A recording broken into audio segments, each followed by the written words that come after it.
నమస్కారం మెట్రో న్యూస్కు స్వాగతం.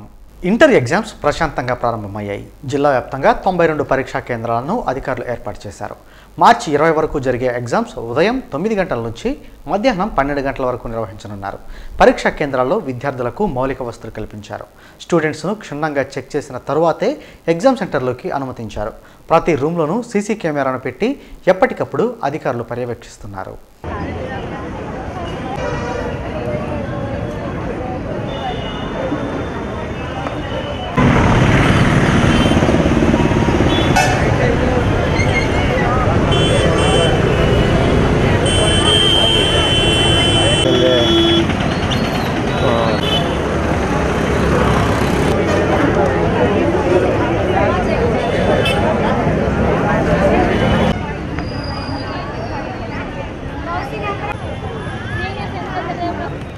సుబ్బు ఆడ ఒక బండి ఉందండి. ఏ మా వెనకరమ్మా పాప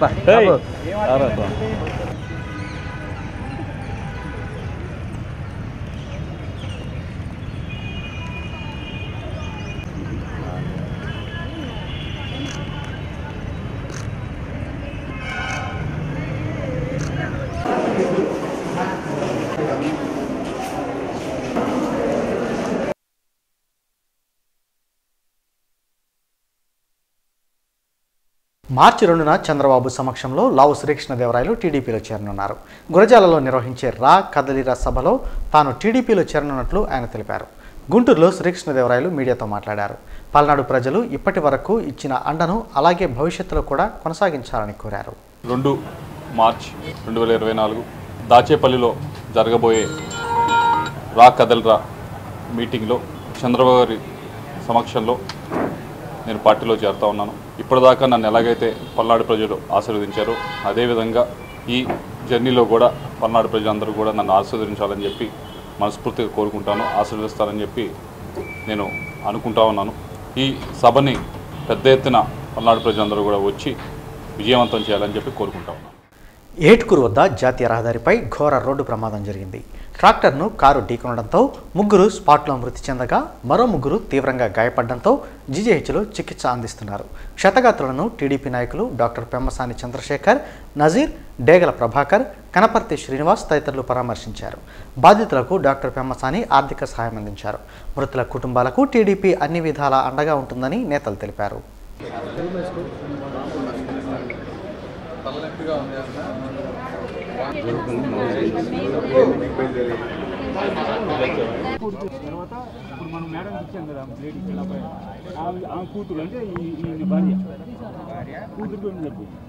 కార్యకర్తలు తెలుగుదేశం పార్టీ కార్యకర్తలు అంటే మాకు కుటుంబ సభ్యులతో సమానం. అలాంటి వారు చనిపోవటం, అదేవిధంగా 2 హాస్పిటల్లో ఉండటం అనేది చాలా విషాదకరం. లోకేష్ గారు ఇక్కడ లేరు. వారి తరపున తెలుగుదేశం పార్టీ తరపున మేము వచ్చి మాకు చేయగలిగినటువంటి ఆర్థిక సహాయం ఈరోజు చేశాం. ఇంకా అవసరమైతే తెలుగుదేశం పార్టీ తరపున మేము ఆదుకుంటామని తెలుపుకుంటూ, ప్రమాదం చాలా దురదృష్టకరం. తెలుసుకున్నటువంటి వెంటనే లోకేష్ గారు అలాగే మా తెలుగుదేశం పార్టీ పార్లమెంట్ అభ్యర్థిగా పోటీ చేయబోతున్నటువంటి పెద్దలు డాక్టర్ పెమ్మసాని చంద్రశేఖర్ గారు వెంటనే తెలుగుదేశం పార్టీ కుటుంబ సభ్యులను ఆదుకోవడానికి వెంటనే వచ్చి వారికి ఆర్థిక సహాయం చేయడంతో పాటు వాళ్ళకి జరుగుతున్నటువంటి ట్రీట్మెంట్ అలాగే వాళ్ళ కుటుంబ సభ్యుల్ని ఓదార్చేటువంటి కార్యక్రమాన్ని చేయడం నిజంగా తెలుగుదేశం పార్టీ కుటుంబ సభ్యులందరికీ కూడా ఇటువంటి నాయకులు దొరకడం అదృష్టంగా భావిస్తూ, తప్పకుండా ఎవరైతే క్షతగాత్రులు ఉన్నారో, చనిపోయినటువంటి కుటుంబ సభ్యులు ఉన్నారో వారందరికీ కూడా తెలుగుదేశం పార్టీ అలాగే పెమ్మసాని చంద్రశేఖర్ గారు పూర్తిగా అండగా ఉంటారని చెప్పి ఈ సందర్భంగా తెలియజేస్తూ మృతి చెందిన వారందరికీ కూడా వారి కుటుంబ సభ్యులకి సానుభూతి తెలుపుతా ఉన్నాం. జగనన్న విద్యా దీవెన 2023-24కు తొలి విడత నిధులను లబ్ధిదారుల ఖాతాలో సీఎం జగన్ కృష్ణా జిల్లా పామరు నుంచి జమ చేశారు. జిల్లా కలెక్టరేట్ నుంచి వర్చువల్గా కలెక్టర్ వేణుగోపాల్ రెడ్డితో పాటు పలువురు ప్రజాప్రతినిధులు పాల్గొన్నారు. గుంటూరు జిల్లాకు చెందిన 37,064 మంది విద్యార్థులకు 31,28,08,508 రూపాయలను ప్రభుత్వం అందించింది. ఉన్నత విద్యను ప్రోత్సహించేందుకు ప్రవేశపెట్టిన ఈ పథకాన్ని అర్హులు సద్వినియోగం చేసుకుని అభివృద్ధి చెందాలని కలెక్టర్ సూచించారు. 32,620 మంది 1,44,000 666 మంది విద్యార్థులకు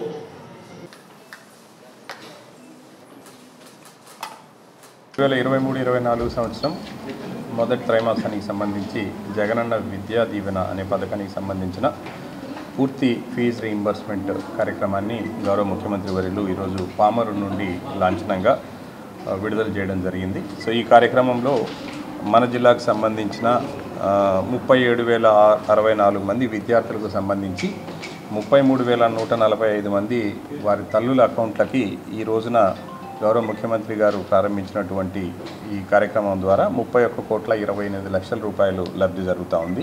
ఈ పథకం కింద చదువుని ప్రోత్సహించాలి, సో ఉన్నత విద్యను ప్రోత్సహించాలన్న ప్రధానమైన ధ్యేయంతో ప్రారంభించినటువంటి ఈ పూర్తి ఫీజు రీయింబర్స్మెంట్ జగనన్న విద్యా దీవెన అనే కార్యక్రమం ద్వారా మన జిల్లాలో ఇప్పటి వరకు అంటే ఈ కార్యక్రమం ప్రారంభించిన 2019 నుండి ఇప్పటి వరకు తీసుకుంటే మొత్తం 597.83 కోట్లు అంటే దాదాపుగా 598 కోట్ల రూపాయలు లబ్ధి మన జిల్లాలో చదువుతున్నటువంటి విద్యార్థులకు వచ్చింది. సందేశ్ ఖలీలో మహిళలపై జరుగుతున్న దాడులకు వ్యతిరేకంగా బీజేపీ మహాధర్నా చేపట్టింది. కలెక్టరేట్ వద్ద నిర్వహించిన ధర్నాలో పార్టీ నాయకులు జయప్రకాష్ నారాయణ, నరేంద్ర కుమార్ ఇతర నాయకులు పాల్గొని మమతా బెనర్జీకి వ్యతిరేకంగా నినాదాలు చేశారు. మహిళలపై అరాచకంగా దాడులు చేస్తున్న సీఎం మమతా బెనర్జీ నిందితులకు అండగా నిలవడం సిగ్గుచేటని అన్నారు. బాధితులకు న్యాయం చేయకుంటే పోరాటాన్ని బీజేపీ తీవ్రతరం చేస్తోందని హెచ్చరించారు.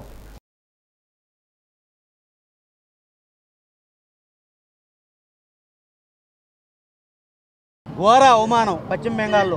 ఎంత ఘోరం అంటే ఆ ఎమ్మెల్యే వాళ్ళ అనుచరుల్ని సాయంత్రం పూట ఆ యొక్క నియోజకవర్గంలో ఉన్న ఇళ్ళన్నీ కూడా పథకాలు మీకు అందుతున్నాయా లేదా అనే వంకతో గత 2 నెలలుగా చెప్పటం, ఎవరైనా ఇంట్లో అందమైన ఆడవాళ్ళు కనపడితే వాళ్ళ పేరు రాసుకోవటం, తరువాత వ్యాన్ వేసుకొని వచ్చి బలవంతంగా వాళ్ళ భర్త మెడ మీద కత్తి పెట్టి తీసుకెళ్ళి వాళ్ళ ఆ అమ్మాయిని అత్యాచారం చేయటం, ఇది నిజంగా చెప్పుకోవడానికి సిగ్గుగా ఉంది. మమతా బెనర్జీ ఇదని నిరూపణ అయిన తర్వాత 55 రోజులకు నేను అరెస్ట్ చేసింది. ఇటువంటి ప్రభుత్వాలు ఉండకూడదని భారతీయ జనతా పార్టీ కోరుకుంటుంది. ఈ యొక్క అరాచకాలు ఎంతగా ఉన్నాయంటే ముఖ్యంగా వాటిని ఇతర పార్టీలు, బీజేపీ పార్టీ కార్యకర్తలు, ఇతర పార్టీ కార్యకర్తలు ఇళ్ళని దాడులు చేయటం, వాళ్ళ ఇళ్ళని ఆడవాళ్ళని ఎత్తుకుపోవటం, ఒక మహమ్మదీయుల పరిపాలన, బ్రిటిష్ పాలనలో కూడా ఇటువంటి దుర్మార్గాలు జరగలేదు. కానీ ఈ రోజున నరరూప రాక్షసి మమతా బెనర్జీ ప్రభుత్వ హయాంలో ఇటువంటి దుర్మార్గాలు జరగడం చాలా దారుణం.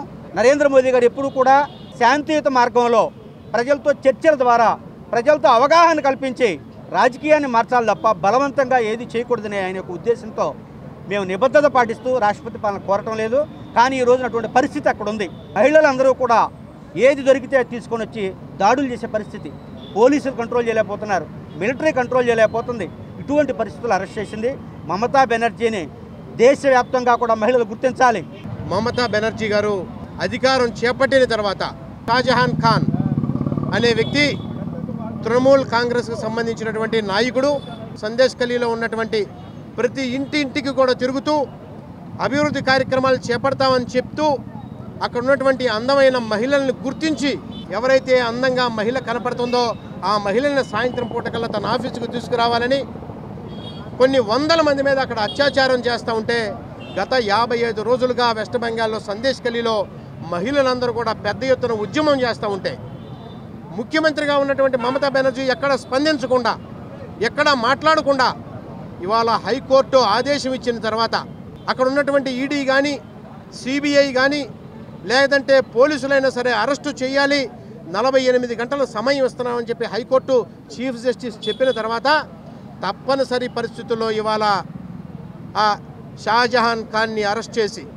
రాచ మర్యాదలతోటి వాళ్ళు జైల్లో పెట్టి ఇవాళ అతనికి విఐపి ట్రీట్మెంట్ ఇస్తూ చేసినటువంటి అరెస్టును కూడా అపహాస్యం చేస్తూ, రాజ్యాంగాన్ని అపహాస్యం చేస్తూ ఈ ముఖ్యమంత్రి తన గూండాల్ని సమర్థిస్తూ ఈ దేశంలో ఉన్నటువంటి మహిళల పట్ల అత్యాచారాలను ప్రోత్సహిస్తూ ఎవరైతే రోహింగ్యా ముస్లిమ్స్ వెస్ట్ బెంగాల్లో ఉన్నారో వారందరికీ కూడా మద్దతుగా నిలుస్తూ ఈ మమతా బెనర్జీ చేసేటటువంటి అరాచకాలను ఇవాళ భారతీయ జనతా పార్టీ దేశవ్యాప్తంగా కూడా ఖండిస్తూ ఉంది.